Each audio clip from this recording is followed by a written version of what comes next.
Programme میں دوبارہ خوش آمدید. ہمارے ساتھ تشریف رکھتے ہیں اعزاز چودھری صاحب, پاکستان کے سابق سیکرٹری خارجہ. آپ ان کے خیالات سنتے رہتے ہیں اور انہوں نے بہت ہی شاندار کتاب لکھی ہے. میرے خیال کو پاکستان میں فارن ایشوز پہ یا فارن افیئرز پہ اس سے اچھی کتاب کو لکھی گئی ہے. چودھری صاحب آپ کا بہت بہت شکریہ.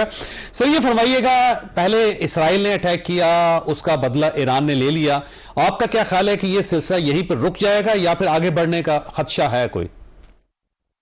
دیکھیں, دائرہ تو پھیلے گا نہیں. اسرائیل کچھ نہ کچھ تو کرے گا, کوئی ایکشن, لیکن اسرائیل کو بھی اندازہ ہو گیا ہے کہ وہ جو جنگ پھیلانا چاہتا تھا تاکہ غزہ سے توجہ اس کی ہٹ جائے, دنیا کی توجہ ہٹ جائے اور اس طرف آ جائے اور امریکہ بھی اس جنگ میں آ جائے, وہ ان کی سکیم پوری نہیں ہوئی ہے. امریکہ نے تو اعلان کر دیا کہ ہم کسی قسم کی جنگ میں نہیں آئیں گے, اور ایران نے بھی بڑا نپاتولہ ایکشن لیا ہے.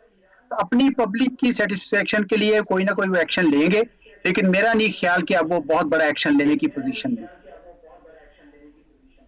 ٹھیک, تو ایک بڑی جنگ کا خدشہ جو تھا, کچھ لوگوں کا خیال تھا کہ کہیں عالمی جنگ نہ سٹارٹ ہو جائے, وہ آپ کا خیال ہے کہ خدشہ نہیں ہے, اب بڑا نپا تلا سا جواب دے گا اسرائیل جس کے بعد یہ معاملہ ختم ہو جائے گا؟ جی میرا یہی خیال ہے. وہ میرا خیال ہے اس وقت سوائے اسرائیل کے کوئی ملک جنگ نہیں چاہتا. اور اسرائیل کیوں چاہتا ہے جنگ یہ؟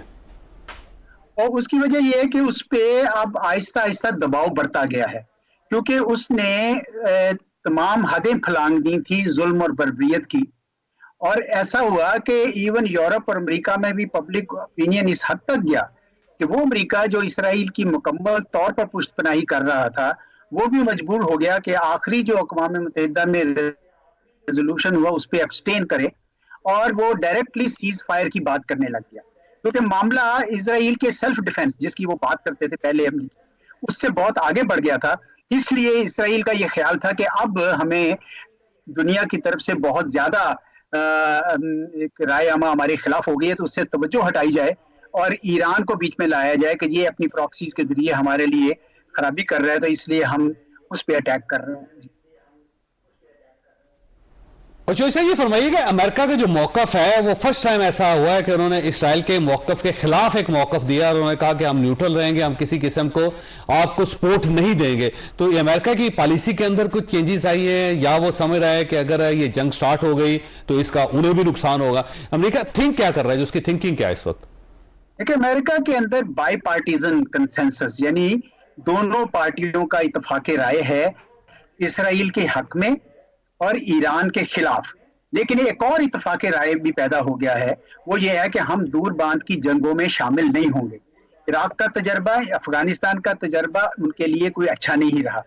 اب وہ پراکسی وار تو ٹھیک ہے جس طرح یوکرین میں ہے, لیکن وہ خود انوالو نہیں ہونا چاہتے ہیں, اور اس وجہ سے وہ پہلے ہی انہوں نے واضح کر دیا کہ ہم ایران کے ساتھ ڈائریکٹلی جنگ میں شریک نہیں ہوں گے. اور ان کو اس بات کا بھی اندازہ ہے امریکہ کو کہ اس کے بعد روس جو ہے وہ ایران کی حمایت میں آئے گا, اور واقعی تیسری عالمی جنگ شروع ہو سکتی ہے. اس وجہ سے امریکہ نے پہلے ہی واضح کر دیا اسرائیل پہ کہ ہم آپ کی اس گیم کا حصہ نہیں بنیں گے, اگرچہ ہم آپ کو سپورٹ کرتے ہیں اور کرتے رہیں گے. اچھا چودھری صاحب, اس میں آپ اگر دیکھیں, سینیریو دیکھیں کہ پہلے اسرائیل نے اٹیک کیا ظاہر دمشق کے اندر ان کے قونصل خانے پہ, اس کا جواب ایران نے دیا, اور اس کے بعد امریکہ نے کلیئرلی کہہ دیا کہ ہم آپ کو سپورٹ نہیں کریں گے اس معاملے میں. اب امریکہ کی سپورٹ اسرائیل کے ساتھ نہیں ہوگی, تو کیا اسرائیل اکیلا رہ کے اس حملے کا جواب دے گا یا پھر خاموش رہے گا؟ اسرائیل کے ساتھ امریکہ کی جو سپورٹ ہے وہ قائم ہے, سوائے اس بات کے کہ جنگ باہر لے کے جایا جائے.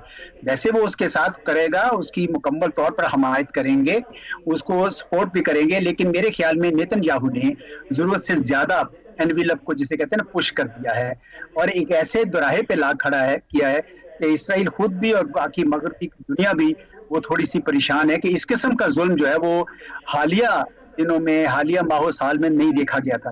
اس لیے سپورٹ رہے گی, لیکن میرے خیال میں اسرائیل کے اندر بھی اب تھنکنگ آئے گی, خصوصاً نیتن یاہو کیمپ جو ہے, کیونکہ اس نے میرے خیال میں اسرائیل کی عوام کو بھی بہت بڑے خطرے اور مشکلات سے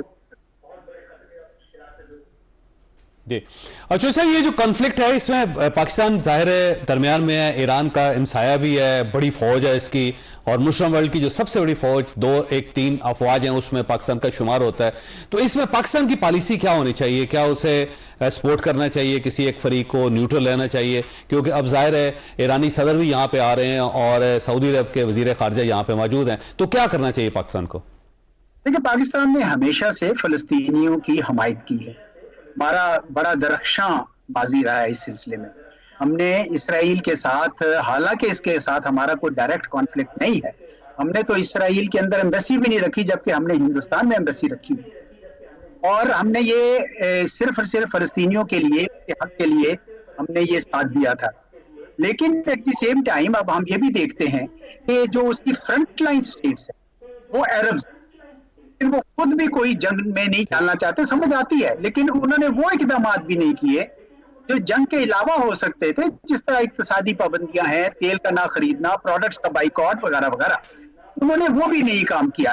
تو اب پاکستان تو تشویش کا اظہار کر سکتا ہے, ڈی ایسکیلیشن کی بات کر سکتا ہے, اور اگر بارڈر کھل جائے تو پاکستان انسانی امداد بھی بھیج سکتا ہے. لیکن اس سے زیادہ نہ پاکستان کر سکتا ہے, نہ اس کو کرنا چاہیے. ٹھیک. اچھا یہ فرمائیے سر, یہ جو سعودی وزیر خارجہ یہاں آئے ہیں اور بڑا وفد ہے ان کے ساتھ, اور وہ پاکستان کے اندر انویسٹمنٹ کرنا چاہتے ہیں, اس سے پاکستان کو کوئی فائدہ ہو سکتا ہے, اور آپ کو بہت زیادہ پر امید ہیں اس دورے سے؟ میں بہت پر امید ہوں, بہت اچھی خبر ہے. اس کی وجہ یہ ہے کہ سعودیز جو اسٹیٹ بینک میں تو ہمارے پیسے رکھواتے ہی ہیں, لیکن اس دفعہ وہ سرمایہ کار ساتھ لے کر آئے ہیں اور ایس آئی ایف سی کے زیر تحت وہ سرمایہ کاری کرنا چاہتے ہیں. اب ایس آئی ایف سی ایک ایسا فورم بن گیا ہے جس کے تحت جو انویسٹر ہے, جو آپ کے سرمایہ کار ہیں باہر کے, وہ محفوظ فیل کرتے ہیں, کیونکہ پاکستان کے اندر سرمایہ کاری کرنی کوئی آسان کام نہیں. ایون چینیوں کو بھی 2 سال لگ جاتے تھے پرمٹ لینے میں, اور اس وجہ سے کوئی بھی سرمایہ کار نہیں آ رہا تھا. تو اب وہ میرے خیال میں پیسے لائیں گے, سرمایہ کاری کریں گے, اور اگر ہم نے اس کو اچھا ہینڈل کر لیا, اس کے بعد دروازے کھل جائیں گے, کیونکہ سعودی عربیہ اپنی ساری تر جو انویسٹمنٹس ہیں نا آہستہ آہستہ مغرب سے مشرق کی طرف لا رہا ہے. تو چین اور ہندوستان اور دوسرے ملکوں میں آئے گی, ایشیا میں, تو ہمارے ملک میں بھی آنی چاہیے, اور اس کے لیے یہی راستہ سب سے بہتر ہے. اور ایرانی صدر جو آ رہے ہیں ان سے آپ پر امید ہیں, اس سے کوئی امیدیں نظر آ رہی ہیں آپ کو اس دورے سے؟ مجھے بہت امید ہے, اور میں خواہش کروں گا کہ ہماری حکومت اس کا بھرپور فائدہ اٹھائے. دیکھیں, ایران, ہمارے 2 بارڈر تو غیر محفوظ تھے ہی, ایران کا بھی ہو گیا تھا. یہ جو جیش العدل ہے ادھر, اور اس کو باہر کے سپورٹ بھی کر رہے ہیں کچھ ہاتھ, کہہ نہیں سکتے انصاف, اور اس کے مقابلے میں بی ایل ایف اور بی ایل اے ایران میں چلی جاتی ہے. تو یہ سلسلہ بند ہونا چاہیے. یہ ایک دوستی کا بارڈر ہونا چاہیے. اس کے اندر اگر آپ کوئی ایران کے ساتھ اچھا میکنزم بنائیں, اس بارڈر کو کس طریقے سے ہم محفوظ کریں تاکہ جو دشمن ہے دونوں ملکوں کے وہ اس کو استعمال نہ کر سکیں, ان گروپس کو, اور ساتھ ہی ساتھ بارڈر مارکیٹس کو ایکسپینڈ کریں تاکہ اکنامک اپرچونٹیز آئیں. آئی پی گیس پائپ لائن بنانے کا کوئی منصوبہ کرے تاکہ جو آپ کے بلوچستان میں جو ایک سینٹیمنٹ ہے اس کو بھی آپ مثبت طریقے سے ڈھال لیں. تو بہت اچھا دورہ ہے, اگر اس کو ہم پوری طرح استعمال کریں تو پاکستان کے حق. جی چوہدری صاحب, آپ کا بہت بہت شکریہ. خواجہ صاحب, آپ نے دیکھا, فیصلہ آپ نے خود کرنا ہے. اللہ تعالیٰ آپ اور آپ کے اہل خانہ کو ہر کسی مصیبت سے محفوظ رکھے.